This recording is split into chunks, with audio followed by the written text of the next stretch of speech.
let me introduce to you Kellie Nissen from Just Right Words. Hello, everybody. How are you? And thank you for helping me out in this way, Kellie, because it's the really important matter of how to take the ideas that you've got out of your head and onto the page and then polish them up like a diamond. And this is exactly what someone like Kellie does. So, Kellie, can I start by asking you we'll perhaps go from the outside in terms of the complexity of the work that you do. So would you just kick off for us, and I'll jump in with any questions if I think you might be going a little too fast or you might have missed something, if that's okay. Yes, or if I've gone off track, which happens quite a lot. So all right, then. I'll just preface this, everybody, by saying there's a reason why I edit and I write, and it's because I'm not a massive fan of public speaking and that sort of thing. So writing affords you that opportunity to be able to go back later and fix, you know, all the little errors and everything. Whereas speaking, once it's out there, and there's no pause or delete button. Anyway, in terms of what I do, my range is quite broad. So I know a lot of people who are perhaps writing a book for the first time or haven't actually written a book and, you know, might be thinking about it. When they come to think about editing, a lot of people think, oh, okay, so if I need my work edited, I write it and then I get somebody to come and fix all my spelling mistakes and, you know, my punctuation and my grammar and blah, blah, blah, and then my work's edited. But really, that's probably the smallest stage and maybe one of the most important, but the smallest stage of what I do, and it's right at the end of the process. So if we're talking about going from the very broad, the big picture editing, what we're starting with there is the probably the editorial assessment, I would say, or the manuscript appraisal, which in itself is not actually an edit, in that you'll send me, clients will send me their manuscript, but I won't, and I'll read it obviously, but I won't actually put any comments directly onto the manuscript in track changes. I'm not going to make any changes on your manuscript. What I'll do is I'll read it and then I'll give you a general appraisal about what's working in the manuscript and what's not working, and some concrete ideas for what you might want to change and how you could possibly change them. Not that that is, you know, the be all and end all. That's my suggestion. The probably the most frustrating yet the most joyful thing about the whole editing process is that it is very subjective. So you might take your work to one editor and they'll say, oh yes, you really need to fix, you know, this aspect of things, like your character development if you're writing fiction, or your structure if you're writing non-fiction is, you know, not quite right. But then the next editor will say, no, that's perfect, you actually need to fix this. What it boils down to is that any advice that an editor gives you on any stage, except perhaps for your spelling and punctuation and those little secretarial aspects, any advice that they give you is subjective. It is their opinion. It is based on their background knowledge, which in many cases is quite extensive. But at the end of the day, you're the author and it's your decision and it's your words and they're your ideas. So you need to be comfortable that what you're producing and what you're sending in or publishing at the end of the day, that you're comfortable with it and you don't feel that you need to please the editor. So you don't want to feel that that an editor that you're working with, if you don't accept half of their suggestions, that the editor will go, oh, I'm so offended, I'm heartbroken, you know, you really should do that, I'm never going to work with you again. We're putting suggestions out there, and if you don't agree with them, that's absolutely your right to not agree with them. So in going back to the manuscript appraisal or the editorial assessment, the other thing about editing, there are like 50 different names for every different thing. So I'll use one, you'll hear the same thing from somebody else. Yeah, it's so if you're ever unsure, please ask. But the manuscript appraisal, I might give you 6 or 7 suggestions on different things to change, and you might go, yep, I absolutely agree with that one. I'm going to work on changing that. But those other 2 things that she said, no, I don't agree with that. I think that'll change my voice. I think that'll change my content or my message. You don't have to do that at all. It's entirely up to you as to what you change and how you change it. With your manuscript appraisal as well, I said that that was really the first stage. You might not do that at all. Your manuscript appraisal really is early on. You might choose to get an appraisal at the end of your first or second draft, or even when you're not finished. You might be halfway through. You might have just done sort of an outline of your remaining chapters. What the appraisal will do will say, hey, yeah, you're on track. Yes, I think this is good. Oh, you might want to change this. You know, you're not quite ready for the really deep feedback, but you're not sure. You know, sometimes when you're writing something, you've got these great ideas, but then you feel like your wheels are spinning. I don't know if I feel like that constantly, but you feel like your wheels are spinning and that you can't, you're like, oh, I want to get this idea out, but nothing I do is working. I don't think I'm getting the message. I'm repeating myself, blah, blah, blah. That's the time for a manuscript appraisal right then. Just to touch base with somebody, give your work to somebody else with some other eyes and some fresh ideas, and, you know, ask for what you want. So manuscript appraisal is your first one. Shall I keep going, Jane? With the, that was I learned a lot from that. Thank you. yeah. So it's taken me quite a while actually to sort this out really clearly in my own head and be able to talk about it. And I will admit to it, I have cheat sheet notes here as well. So just, you see me looking down all the time. That's A, I'm never sure where to look on a Zoom thing, but B, I'm just checking to make sure I'm not giving you the wrong information. So once you've actually finished your manuscript, you might have redrafted it a few times, and you need somebody else to have a look at it and to tighten it up, you know, look at it in the big picture sense. I was talking to somebody just yesterday actually she said, oh, I've worked this and worked this and worked this, and you know, it's been through 5 drafts. I'm still not quite sure. I need to get it out and give it to somebody else just for fresh eyes.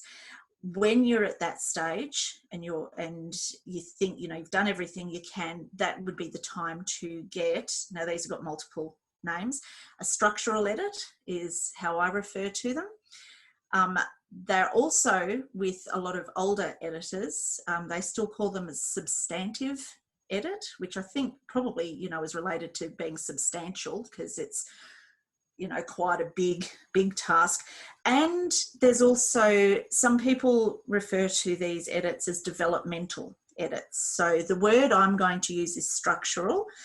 But if you've heard developmental before, essentially there are little differences, but most people these days seem to be lumping all those differences under the one banner that's structural editing. So with your structural editing, again, like your manuscript appraisal, you send your entire manuscript, and usually a synopsis is good to send to the editor as well if you've got one of those. So just, you know, the beginning to end of what you've written. The synopsises, we can talk about those later. They're probably the hardest thing to write ever.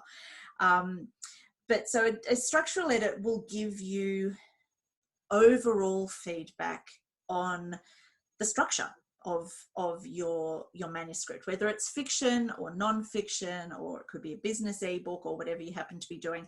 It's the structure. So you might say to the editor with doing the structural edit, oh, you know, I'm not quite sure whether my sequencing flows properly. You know, I think I should swap some chapters around, blah, blah, blah, blah. If you're writing fiction, you might not be sure whether or not your characters are consistent, or there's massive big plot holes where the reader's going to go, hey, how did that happen? And who's that person? And, you know, didn't they, you know, have these characteristics before, or this personality before? the structural editor will give you, again, an idea of what works and what doesn't work, but there's significantly more detail in a structural edit. So the editor will go in to a lot more areas than a manuscript appraisal, and they will give you a lot more, quite a substantial amount of suggestions and positive feedback as well as constructive feedback. It's really important. If you don't ever get positive feedback from an editor, they're not doing their job, just saying. Everybody's got something great about what they've written. So yeah, always look for the positive, and it should come first. With your structural edit, what you will get, or you should get, and again, this depends on the editors, so make sure, whoever you happen to be going with, make sure that they're very clear in the outset about what their structural edit includes. So for me, my structural edit will include an editorial report or an appraisal. So it's similar to the manuscript appraisal, except more detailed. So it might be 6 pages instead of 3. Plus, there'll be annotations in the track changes form on your manuscript, because if you've got quite a long manuscript, or even if you've got quite a short one, sometimes it can be difficult. If you only get the annotations, you have to scroll through to find out what the editor said. You're scrolling through and you're scrolling back and that sort of thing. If you are looking at those annotations in the comments in conjunction with the editorial report, it's easier to pinpoint those changes. So if the editor has said to you, and if you're writing fiction, your character is not as believable as they could be, they will give you an example of where you've done it well and where you could improve. Okay, so a structural editor is not going to say to you, hey, you need to improve this and here's how you should do it. They're never going to rewrite anything for you. That's not their job. They're going to say to you, I think you could possibly improve it here by adding more detail about this. Or if you're writing non-fiction or business, you didn't really explain this particular concept. I think maybe you should go in and have an extra section where you explain this, or you go into the background first. Or they could be, you know what, you've said this now 3 times in 3 different parts of the book. Perhaps think about deleting, a couple of them. My suggestion would be this one. So again, it's always should be couched as my suggestion is, not you must. And don't ever think you must do something, because again, it's your book, your writing, your ideas. What else was I going to say on that? So your structural edit, is like I said, you're focusing on structure, your ideas, if you're fiction, your plot, your character inconsistencies, or, where you've done it well, basically what works and what doesn't work. Okay. Have I covered all of that? I feel like I've forgotten to say something there. Oh, look, it sounds to me like an incredibly comprehensive Yeah. on what people can expect. And I do appreciate you going into so much detail, Kelly. That's just so helpful. Okie dokie. Just as a little aside, then you also have a form, it's sort of editing. It's a beta read. So I don't know if people have heard of that. I think it's becoming a little bit more well known. So there are people out there who they just do beta reading. Okay, so your beta reader, they're going to focus on giving you feedback from the reader's perspective, so not from an editing perspective at all. The thing about your beta readers is that really, to be effective, they need to read prolifically in that particular genre if you're writing fiction, or they need to have a lot of business a lot of experience in that particular business that you might be writing about. So for me, I'll just give you some examples because it's probably easier.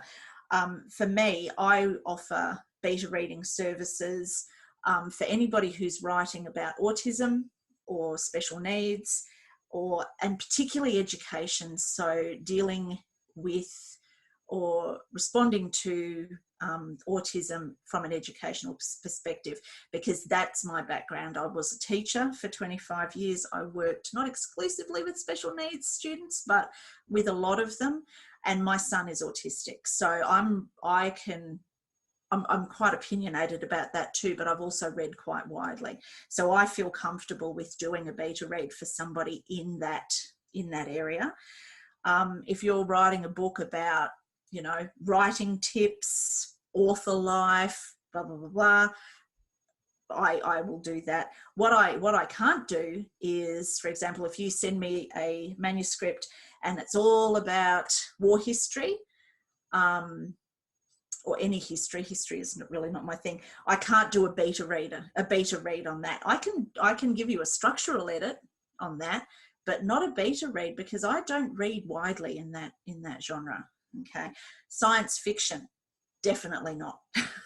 It's not my thing.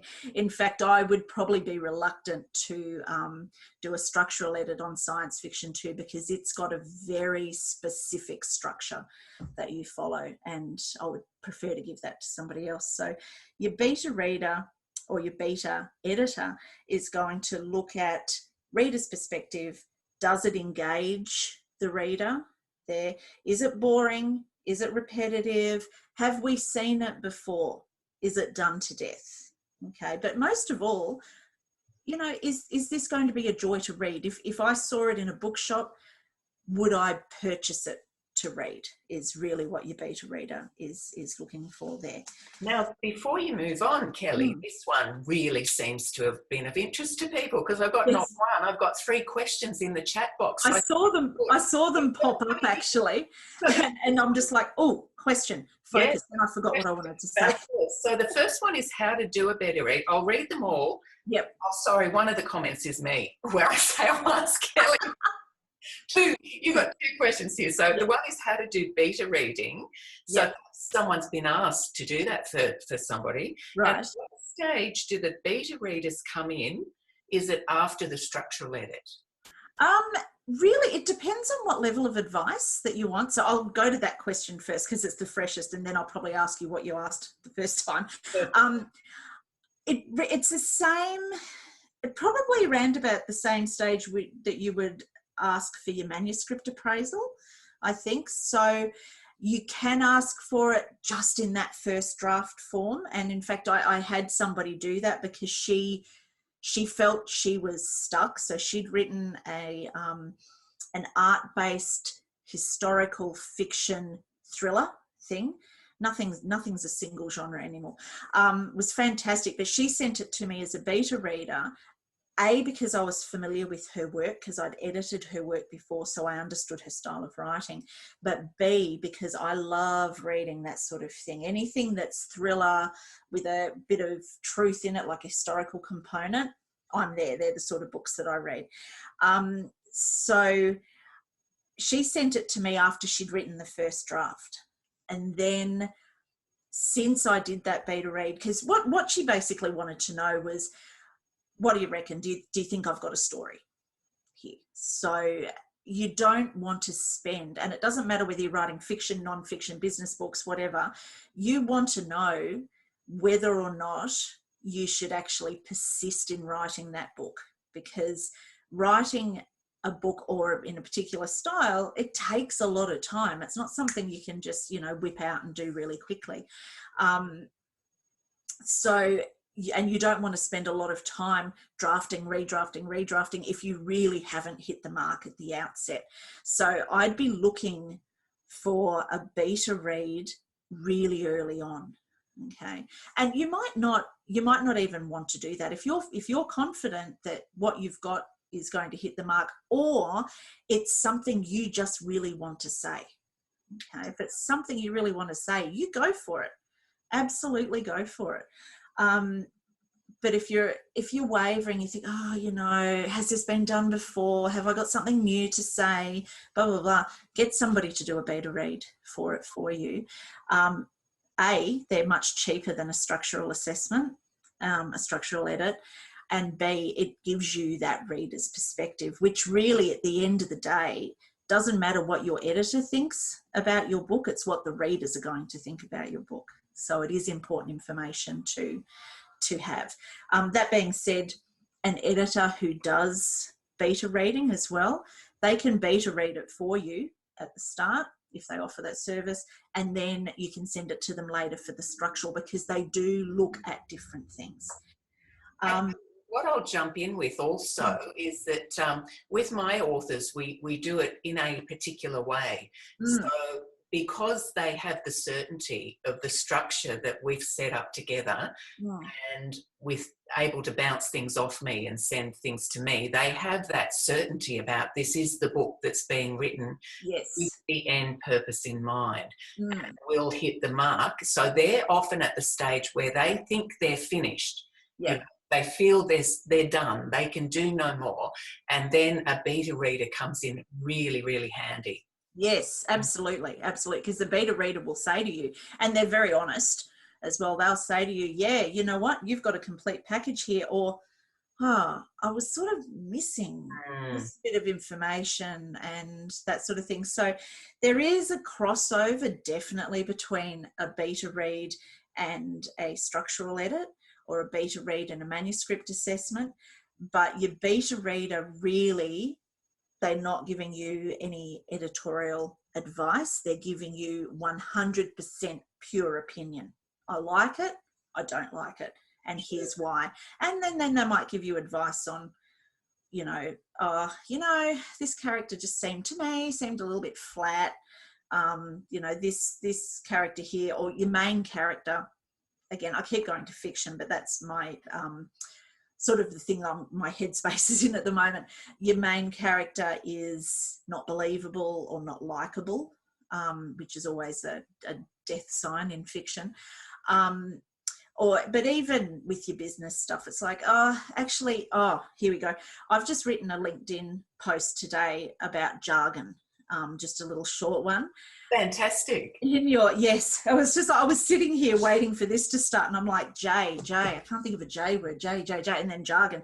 But with your beta reader, they might also notice in your business book or whatever, if you've used a whole stack of jargon because it's within your industry, but not necessarily jargon that's used for the consumers of your service or your product, your beta reader will be able to say to you, hey, you know what?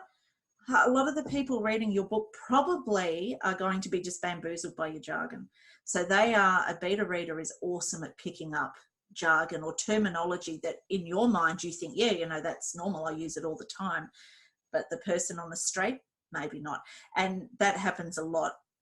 If you're writing anything in education, there is so much jargon that teachers use, and they don't realise it when they're writing reports, and they send something home to a parent and the parent's like, okay, the child got a C, great, but they don't really understand what was written because there's been jargon that's been used. So yeah, jargon is something that's really, really good for a beta, and I think too, probably a beta reader is going to pick up your jargon more than your structural editor, I think, depending on their background and experience. So that's interesting. And there was someone just asking for clarification about the difference between an appraisal and a beta reader.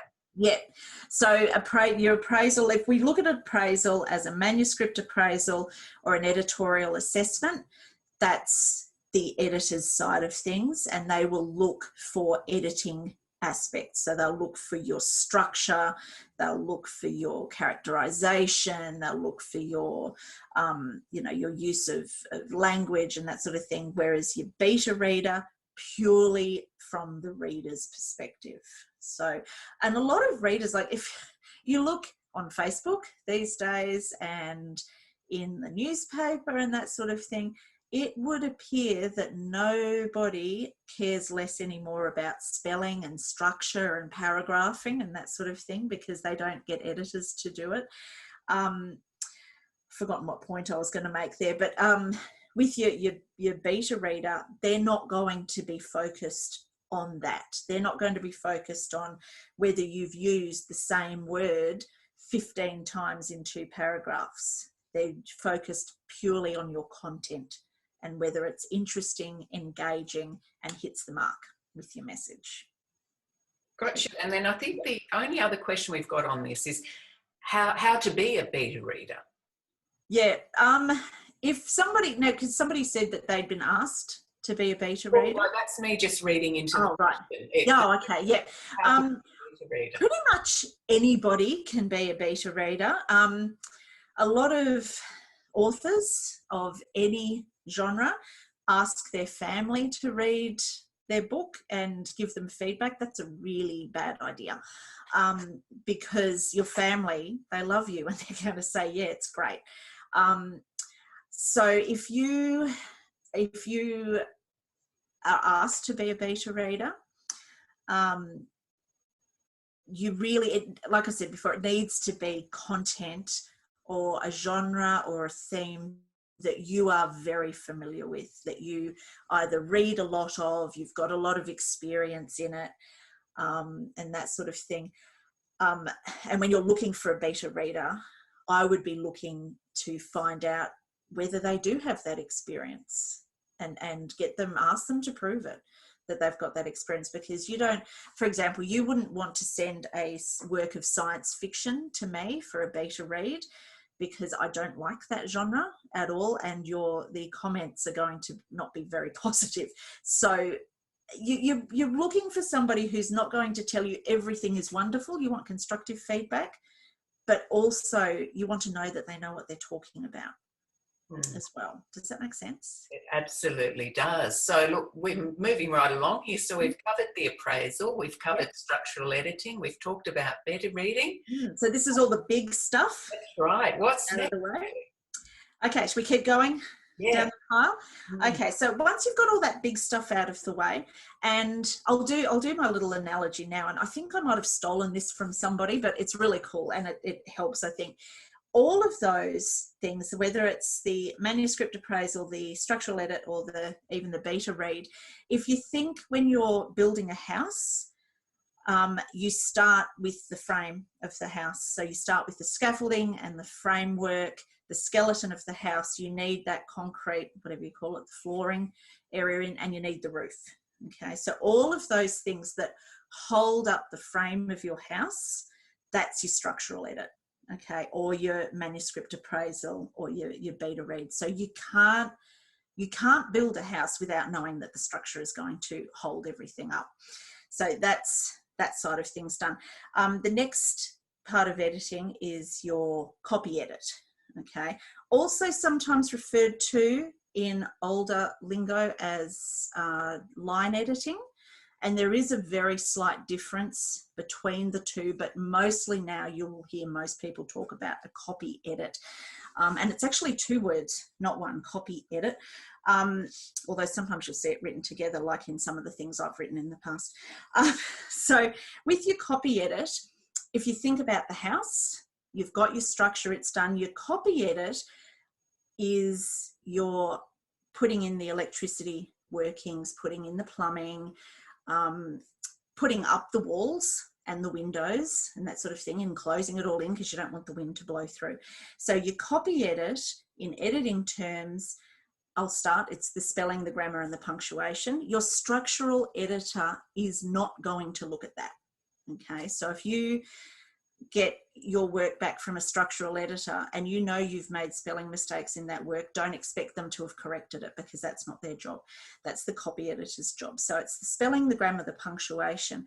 A copy editor will also look intimately at your word use. So I think I mentioned before, you've used the same word 15 times in 2 paragraphs, and you don't realize that because you know what you've said in your head and you don't necessarily see it on the page, but it is very jarring. So the copy editor will say, hey, I see this word, and they'll highlight it for you. You've used this X number of times. How about you think of a different way to say it? How about you replace it with a synonym, whatever. They'll also look at your word use for clarity. So if you've used a word that doesn't really mean quite what you think it means in that context, Your copy editor will flag that for you. They might even offer you, like I do, I offer quite a few options as well, but you don't have to choose any of those options. Okay. And again, it's entirely up to you whether you choose to take that advice. The copy editor will check for inconsistencies in your work. So if you're writing fiction, and this happens, your main character in the first 3 chapters has got blue eyes, and then all of a sudden their eyes are brown. Okay, so that little inconsistency that your copy editor will pick up. Sometimes the structural editor will as well, if the eyes are a big thing. Other inconsistencies, like if you're writing business books, you might have spelled a particular product name or a particular service with a capital letter in half of the book, and then with a lowercase letter in the other half. So the copy editor is going to say, hey, you need to make a decision between these two. It's your decision because it's your book, but make sure it's consistent all the way through. A copy editor will look at the tense, so present tense, past tense, and also the point of view. So a lot of self-help style books are written very much from the first person point of view. So the people who write these are drawing the reader in by saying, hey, you know what? I've experienced this. I'm telling you my story in my hope to actually help you with something else. So it's very easy when you're looking at your point of view to slip in between and jump between writing in the first person. So that's the I and the me and the my, and then all of a sudden jumping into third person, she, he, they as well. So it's really important in fiction to keep your point of view stable, but it's just as important in non-fiction and business style books and self-help books to make sure that that is consistent, because for the reader it can be just, and they might not realize it, but it can be that little thing that's a little bit jarring that takes them away from the message that you're trying to give. So the copy editor will definitely flag those things and give you suggestions for how you can change that, which point of view might be better. They'll look at numbers and numbering systems. So all of the style manual type things. At the end of the day, what the copy editor's brief, I suppose, is that your writing is as strong as it can be, and it says and means what you want it to be. So your copy editor is also going to look for anything that's a bit ambiguous. Okay, so, and there's a lot of ambiguities out there. If you Google ambiguous signs, there are some really funny ones on Google in the images, and you think, oh, you often don't think of it, because when you've written it, you're like, yeah, that's fine, I know what I meant. But if your reader reads it, they're like, oh, and particularly in business emails, oh, did they actually mean this? Or did they mean this? It's where a lot of misunderstanding happens. So your copy editor is very good for that. Also, the style, the flow of your writing. Does it flow seamlessly from one thing to another? Or is it like you've just plonked different chapters, or different, if you're making a salad, is your writing a bowl of lettuce, a bowl of tomato, and a bowl of cucumber, or is it all nicely mixed in like this awesome sort of Buddha bowl that my daughter made last night for dinner, and it all looked very pretty, but it all worked together. So your copy editor is going to look at the flow of your writing and the flow of your chapters and that sort of thing, and your voice. This is so important. Somebody asked me yesterday, actually, so she said to me, she said, I'm really nervous about getting my work edited. And she was just at the copy editing stage. She says, I'm so nervous about getting it edited because I'm so scared that the editor is going to change my voice and it won't sound like me anymore. If any editor changes your voice and makes your writing, so it could be your sentence structure, it could be the words you use, if they've changed it so much that you look at that writing and go, I couldn't have written that, that doesn't sound like me, you honestly, I'll tell you now, you need to actually get rid of them and find somebody who maintains your voice. So the best writing, particularly in business ebooks or in self-help books or in memoir, it needs to, when you're reading it or when somebody else is reading it, they need to say, oh my God, that sounds exactly like Jane. That's the way she talks. I can hear her voice in my head while I'm reading it. That's what your copy editor needs to maintain. So if you get, if the copy editor comes along and they rewrite sentences for you, don't take that, because they're changing it to their writing style. Whereas your writing style might be perfectly fine, okay, because it's the way you write and it's your book. That's probably the biggest thing. I'm really quite passionate about maintaining people's voice, and partly because I've had my voice changed in edits, and didn't realize it until years later, and also because I know I have done that to people in the past and I feel awful about it, and they called me on it, rightly so, but I am very, very conscious that I do not do that anymore, and if I do, I want people to tell me about it. And yeah, can't impress enough, don't accept everything as gospel that you hear from an editor, because it's opinion and subjective.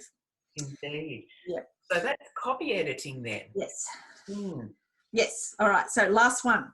So you've got your house, you've got the frame, you've got the roof, you've got the flooring. Now you've got all the components in, your water, your electricity, your gas, whatever, your windows, your doors, your walls are in.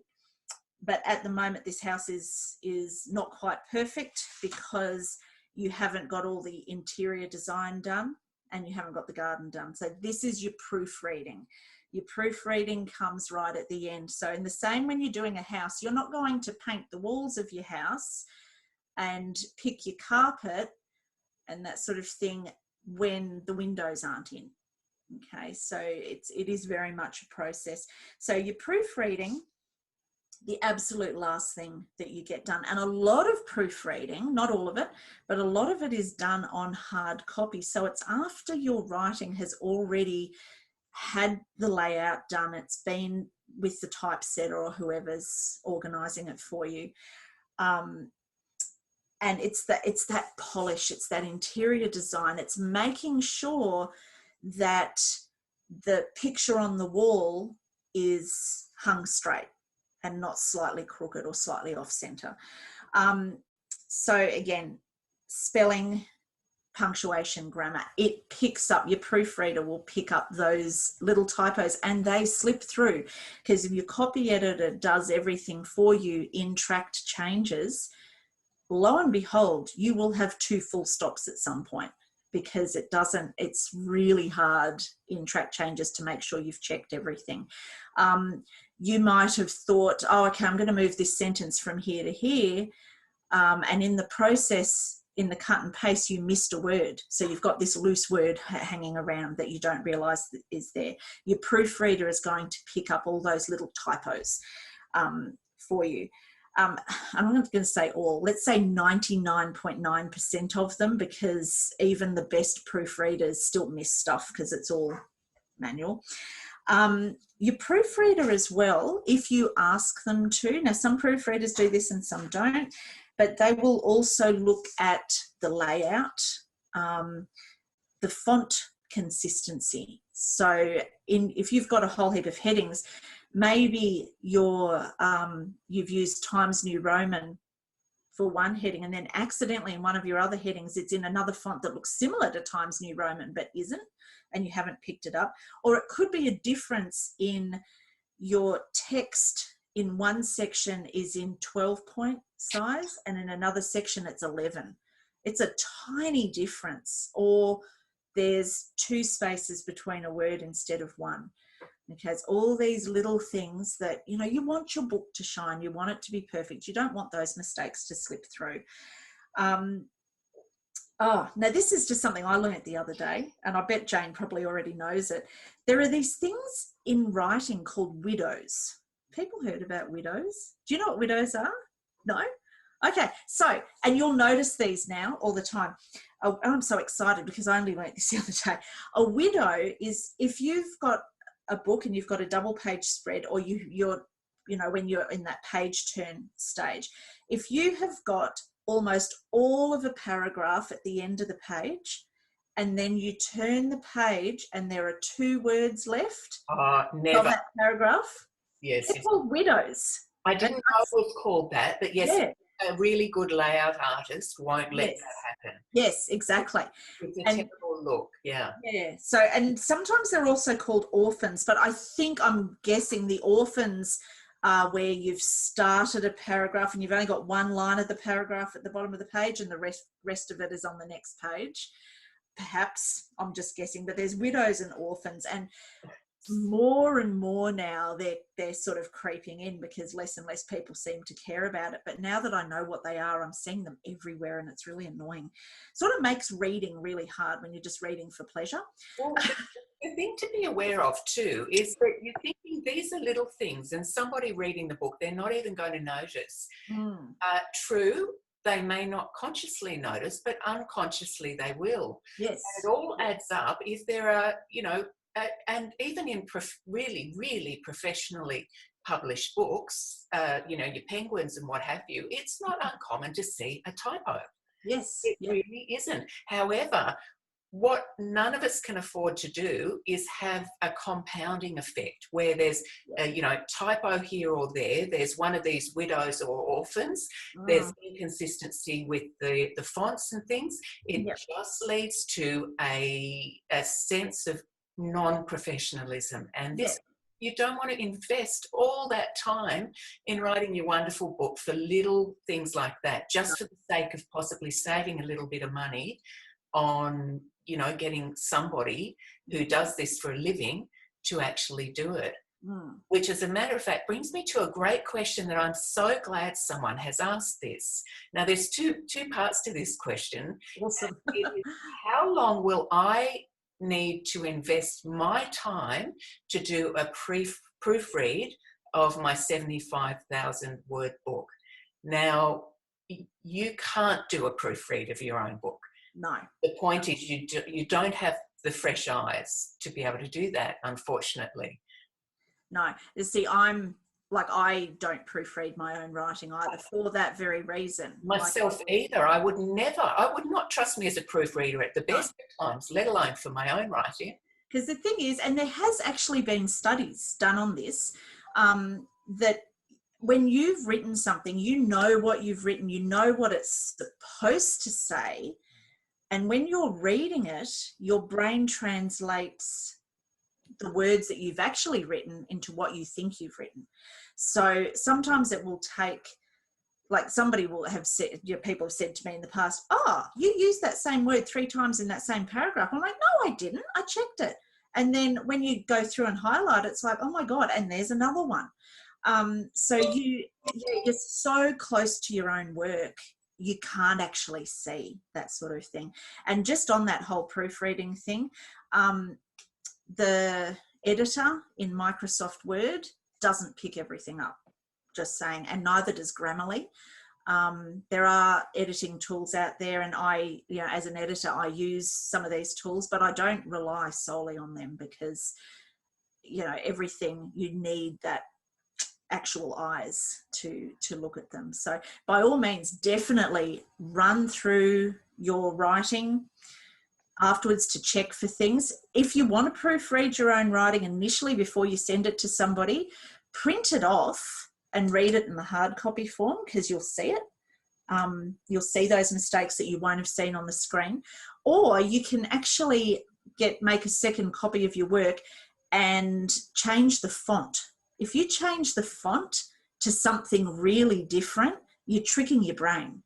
And your brain can then, you'll see a spelling mistake that you didn't see before in the original font that you've actually typed it in. So I've got a freebie somewhere of 6 tips to actually help you proofread your own writing there as well. But at the end of the day, proofreading your own writing shouldn't be the only thing that you do when it comes to that was a good way of answering it, whereas I said no, you can't do it.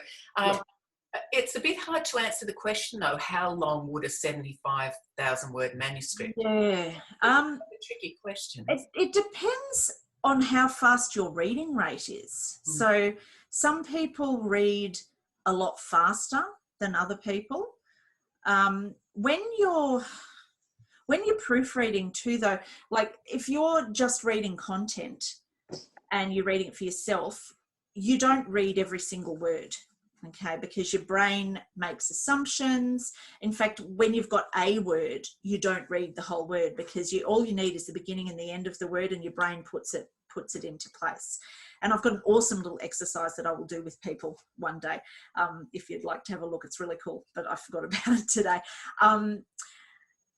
So you can check your reading rate.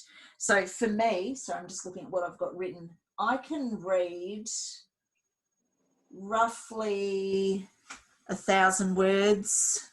A couple of thousand words or a few pages as a structural edit in an hour or so, or in half an hour. But when you're proofreading, what you're really looking for is word by word. So your proofread can take a lot longer to do as well. So when I'm charging for a proofread, I charge on a per word rate rather than a time rate, because whoever asked that question, I'm so sorry. I honestly cannot answer that for you, because it really depends how fast you read, how used you are to sort of scanning text and finding little things as well. So, but I would say for most people who don't do proofreading as a regular job, it's going to take you quite a while, because you do need to, almost like, you know, when kids are learning to read and they stick a ruler underneath the lines and they just work their way down, you're almost doing that as well. So I probably didn't give that person the satisfactory answer that they wanted to hear. But I think it was an excellent answer. Oh, thank you, Jane. Yes. Now, we might be getting close to the time where I, invite people to unmute themselves and ask questions. But is there more that you want to say here, Kelly, to sort of wrap it all up? Yeah, I love your lovely house idea. Oh, yeah, I was quite pleased with that, and I'm sure I stole it from somebody else, but I can't remember who. Definitely, like, if you go to an editor and you say, you know, how much will it cost me to edit my work? Sorry. The first thing they're going to ask you is, what level of editing do you need? And they're going to want to see a sample. Now, don't be scared about sending that sample, and don't send the sample of your best, most polished work, okay? Because all you're doing is you're doing yourself a disservice. Send it along and listen to the editor's advice about what you need. So if you think you only need a proofread, but the editor says to you, actually, you need a little bit more than that, there are some structural elements you need, or there are some copy editing elements that you're really missing out on. A lot of editors won't give you a proofread if you need that bigger level stuff, because they feel they're doing you and themselves a disservice. And yeah, it's just, they either won't do it, or your work won't be as perfect as it can be. If it needs a structural edit and you've only had a proofread done, it could go out there and not get any sales, or, you lose credibility with that sort of thing. So, but be prepared. It's not cheap getting your work edited at all. Remembering that the editor is investing a lot of hours, in reading your work, but also in, their expertise, and they take the time, because an editor wants you to have the best work that you possibly can have, and it takes time if they're not going to rush it back to you. And we also need to feed our kids. That's what I'm saying. So yeah, it is an absolute shock, but it's worth it in the end if you want to have the best work that you can have. And most editors, myself included, we will work stuff out with you guys to help you in the best way that we possibly can within your budget. Mm-hmm. And what I love about you, Kelly, and why I'm happy to be working with you, is that I know you're not going to be selling people something they don't need. No, absolutely not. Edit. And I've seen this playing out. Not needing a structural edit, copy edit, proofread, perfect. Yes, yeah, absolutely. I don't also have enough hours in my day to waste my time doing something that doesn't need to be done and wasting your money for something that doesn't need to be done. So, yeah. Well, with a lot of my authors, as I said, Kellie's doing the proofreading for me now. I was using somebody else, but Kellie's my go-to person now. Not only the proofreading, but, you know, all stages of the editing. But for the most part, my authors are just needing the proofread because I have an obsessiveness in terms of working with my clients, and a couple of them on the line will know that I jump in, like first we structure the book right from the beginning, and if we stay within the structure and just have a bit of flexibility there, then all is going to be good on that front. I can bring fresh enough eyes, not fresh enough to do proofreading, but fresh enough eyes to be able to see where something isn't resonating properly, isn't quite sitting properly. But I do this thing that I've now named the 3 R's. It's about rewording, rewriting and rearranging. Yeah. So that's why it's often that you're only going to be seeing the proofread at the proofread stage, because I say I've got this kind of obsessiveness about me, and I love it. I love that, just jumping in, just doing that bit of I call it zhuzhing up, to just do the polishing to the point where it can go to proofreading to get really nice and shiny. Obsessiveness is why you're so good at what you do, honestly. And I guess that's why you're so good at what you do, but you don't come across as being obsessive. Yes. I sometimes describe it as being anal, but you know what, in a positive way. I think, Kellie, because we've got, of course, the people on the call now, but we've also got people who will be listening to this recording. Yep. So would you spell out your website address for us? Yes, and I'm going to write it down first. Well, that's okay. And I was going to say, I'll always put these details under the YouTube video when I put it up on YouTube. So the details are there, but it's always really great if people, you know, who don't want to read, they just like to watch and listen, can also get your details. Okay, so my website, hold 5 with that one. My website's my old website. My new website is coming, but the old website is still functioning, and it's got the same URL. So it's whatever you want to put at the front, www.justrightwords is all one word, but it's JUSTRIGHTWORDS. So right as in right and left, not writing. Justrightwords.com.au. And my email address is Kellie with an IE, so KELLIE at justrightwords.com.au, just to make it easy. Great. And look, everybody on this call and everybody who watches this video is more than welcome to have a strategy session with me, where any questions that have come up, if I can't answer them, I'll certainly be in touch with Kellie to get the answer for you. And the other thing I want to mention is that for any of you authors who are looking to be able to promote your books, if you are in or near to Sydney, I run author showcase events at the State Library of New South Wales. And I've got my next one coming up on the 13th of March. And the one after that is the 23rd of October. If I get nice and super busy, I'll pop another one in between those dates, but these are the dates I've got locked in at the moment. So I'd love to hear from you if you're interested in that. And the way to get in touch with me is Jane, Jane, at writewithjane.com. And that's the normal way of write. The actual writing way of writing. That's it, yeah.